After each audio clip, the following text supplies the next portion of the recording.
यार सुनो, आज जो कहानी सुनाने जा रहा हूं ना, उसने मेरी पूरी जिंदगी बदल दी।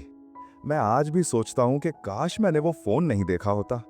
पर यार, कुछ चीजें होनी लिखी होती हैं। तो चलो शुरू करता हूं।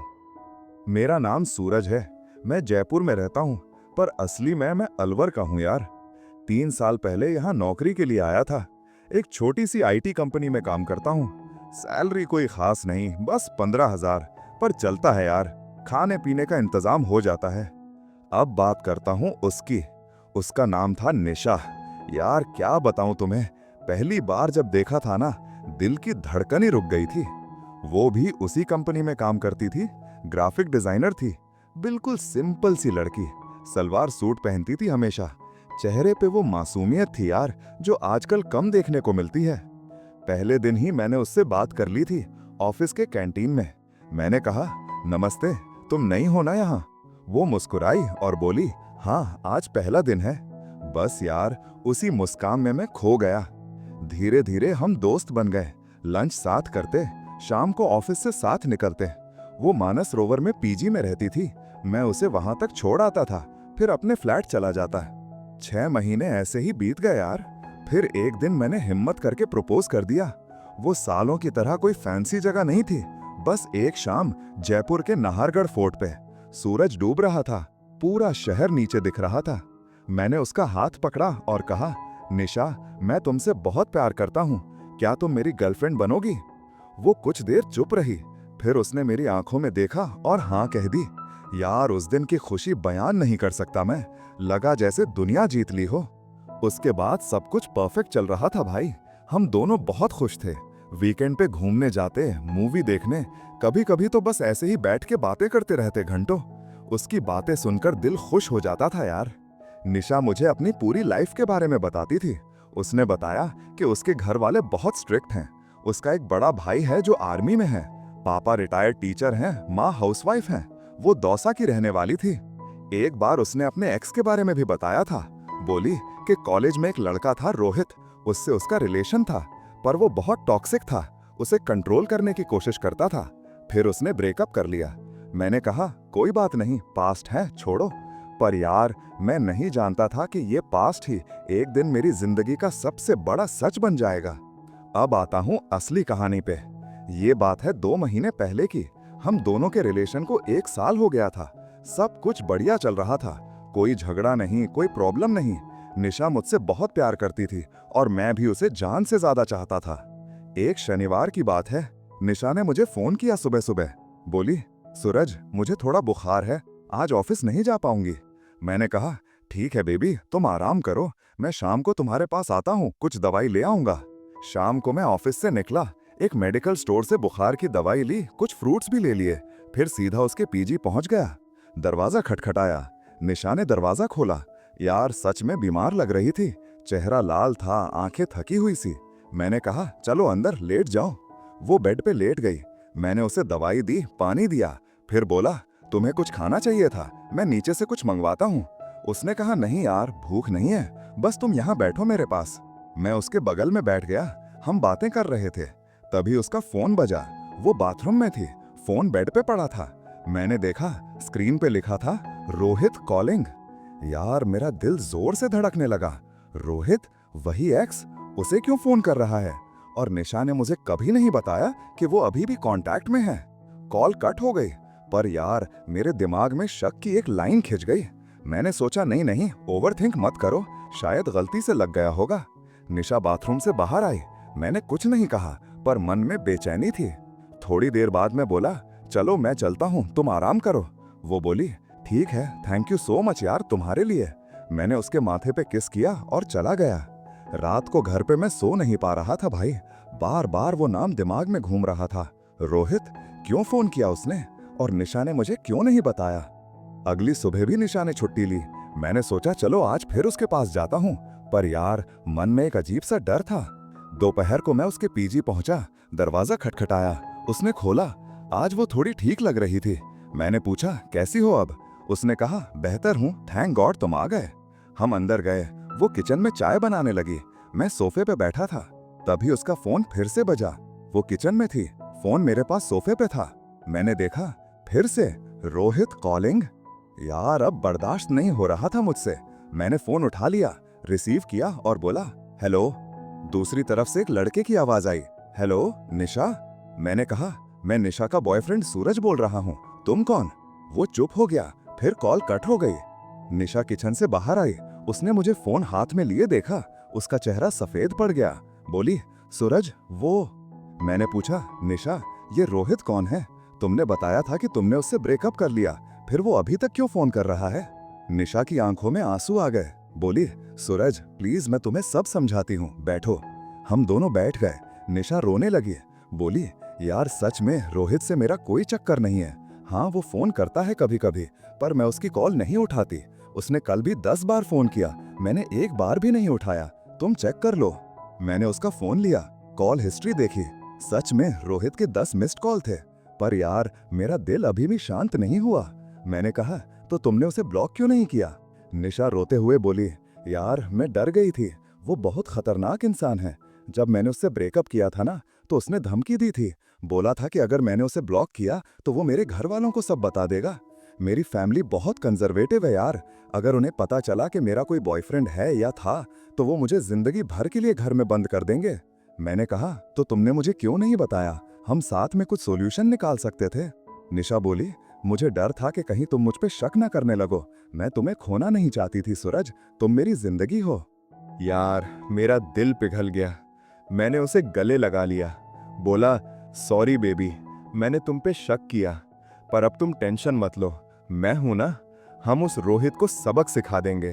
पर यार कहानी यहां खत्म नहीं होती।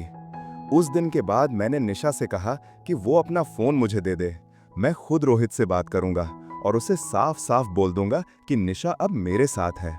निशा मान गई, उसने मुझे फोन दे दिया। मैंने व्हाट्सएप खोला, रोहित का नंबर खोजा, चैट खोली।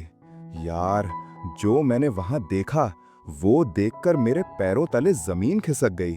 चैट में मैसेज थे, पर जो मैसेज थे वो कुछ और ही कहानी बता रहे थे। सबसे ऊपर एक हफ्ते पुराना मैसेज था रोहित का, निशा प्लीज एक बार मिल लो, मुझे तुमसे बात करनी है। निशा का रिप्लाई, रोहित मैंने तुमसे कितनी बार कहा है मेरे पास मत आओ, मेरी लाइफ में अब सूरज है। रोहित मैं जानता हूं, पर एक बात जो मैं तुम्हें बताना चाहता हूं, प्लीज एक बार मिलो। निशा क्या बात है? रोहित ये फोन पे नहीं बता सकता, प्लीज कल शाम 6 बजे मालवीय नगर के पास वाले कैफे में। निशा ठीक है। यार मेरा सिर घूमने लगा। निशा मुझे बोल रही थी कि वो उससे कांटेक्ट में नहीं है, पर ये क्या था? मैंने और नीचे स्क्रॉल किया, 5 दिन पुराना मैसेज था, रोहित निशा मैंने जो तुम्हें बताया था उसके बारे में सोचा? निशा हाँ पर यार मैं कंफ्यूज हूं, मुझे समझ नहीं आ रहा क्या करूं। रोहित तुम्हें करना क्या है ये तुम जानती हो, बस हिम्मत चाहिए। निशा ठीक है मैं सोचूंगी। यार मैं पूरा कंफ्यूज था, ये क्या चल रहा था? निशा मुझसे क्या छुपा रही थी? मैंने और स्क्रॉल किया, फिर 3 दिन पुराना एक मैसेज दिखा, रोहित निशा मैं बस इतना कहना चाहता हूं कि मैं तुम्हें कभी खुश नहीं रख सका, पर सूरज अच्छा लड़का लगता है, उम्मीद है वो तुम्हें वो सब देगा जो मैं नहीं दे पाया। All the best. Nisha thank you Rohit, और हाँ तुमने जो बताया उसके लिए भी थैंक यू, मुझे जरूरत थी ये सच्चाई जानने की। यार अब मेरे दिमाग में धमाके हो रहे थे, कौन सी सच्चाई, क्या बताया रोहित ने उसे? मैं पूरा फोन चेक करने लगा, फिर मुझे गैलरी में एक फोटो मिली, 1-2 हफ्ते पुरानी, किसी मेडिकल रिपोर्ट की फोटो। मैंने जूम करके देखा, यार वो रिपोर्ट निशा की थी, और रिपोर्ट में लिखा था कि निशा को थायराइड है, सीरियस स्टेज। मेरे हाथ कांपने लगे। मैंने आगे और फोटो देखी, डॉक्टर के प्रिस्क्रिप्शन की फोटो, दवाइयों के बिल, सब कुछ था वहां। यार निशा बीमार थी, सीरियसली बीमार, और उसने मुझे कुछ नहीं बताया। मैं वहीं सोफे पे बैठ गया, सिर हाथों में ले लिया। निशा किचन से बाहर आई चाय लेकर, उसने मुझे देखा, फोन हाथ में देखा और समझ गई। उसकी आंखों में आंसू आ गए, बोली सूरज मैंने उसे रोका, बोला निशा प्लीज पहले मुझे सच बताओ, पूरा सच। निशा रोने लगी, फिर बैठ गई और सब कुछ बताने लगी।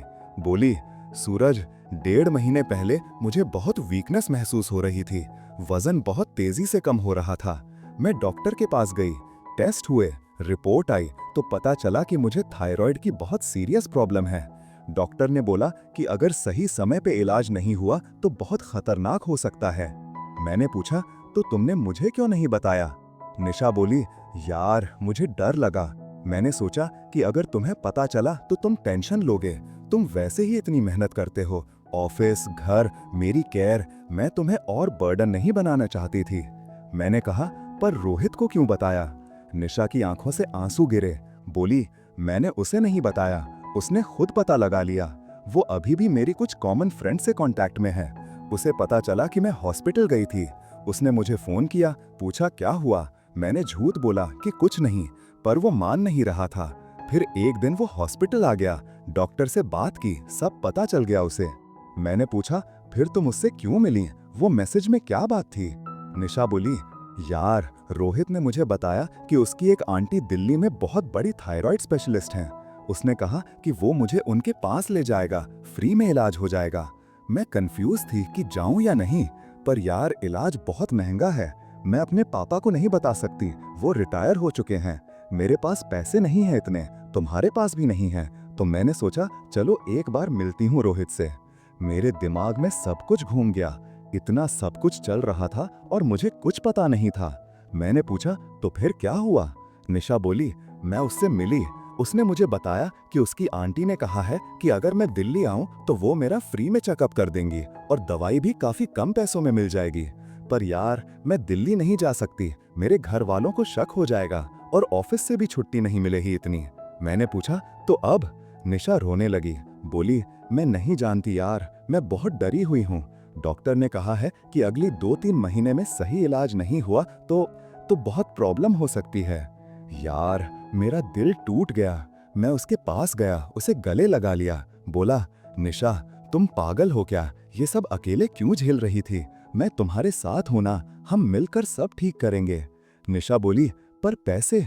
मैंने कहा, पैसों की चिंता मत करो, मेरे पास कुछ सेविंग्स हैं और बाकी मैं लोन ले लूंगा या फिर घर वालों से बात करूंगा, पर तुम्हारा इलाज होगा, तुम ठीक होगी। निशा रोते हुए बोली, सच में? मैंने कहा, हाँ, और एक बात, अब से मुझसे कुछ मत छुपाना, समझी? निशा ने सिर हिलाया। अब तुम बताओ, तुम्हारी जगह होते तो क्या करते, अपनी गर्लफ्रेंड को इतना बड़ा दर्द अकेले झेलते देख के? यार उस दिन के बाद मैंने निशा का पूरा इलाज अपने हाथ में ले लिया। मैंने अपने घर वालों को सब बता दिया। पापा ने थोड़े पैसे दे दिए, मैंने थोड़ा लोन ले लिया और निशा का इलाज शुरू हुआ। और यार सबसे बड़ी बात, रोहित, उसने भी बहुत हेल्प की। उसने अपनी आंटी से बात करवाई, वो डॉक्टर बहुत अच्छी थीं। उन्होंने निशा का प्रॉपर चेकअप किया, सही दवाई दी और बहुत कम पैसों में। आज निशा बिल्कुल ठीक है, उसका इलाज चल रहा है। डॉक्टर ने कहा है कि 6 महीने में पूरी तरह ठीक हो जाएगी। और यार सबसे बड़ी बात, मैंने रोहित से माफी मांगी, फोन पे बात की, बोला, भाई सॉरी, मैंने तुम्हारे बारे में गलत सोचा था, तुमने निशा की बहुत हेल्प की, थैंक यू। रोहित हंसा, बोला, अरे यार कोई बात नहीं, निशा तुम्हारी है पर वो मेरी फ्रेंड है और फ्रेंड्स की हेल्प तो बनती है, बस उसका ख्याल रखना। मैंने कहा, हमेशा। यार आज मैं समझता हूँ कि लाइफ में कभी कभी जो हम देखते हैं वो पूरी सच्चाई नहीं होती।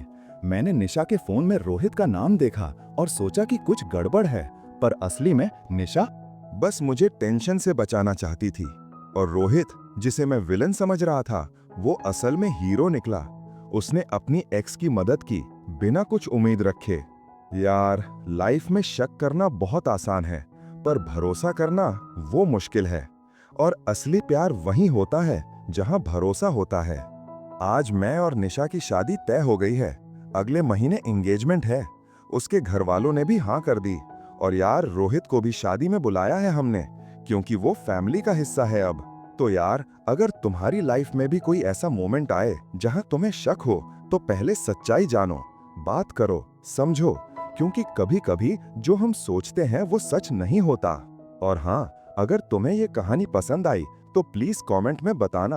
और अगर तुम्हारे साथ भी कोई ऐसा वाकया हुआ है तो शेयर करना, मैं पढ़ूंगा जरूर। अपना ख्याल रखना यार, और याद रखना, प्यार में शक नहीं, भरोसा चाहिए। जय हिंद।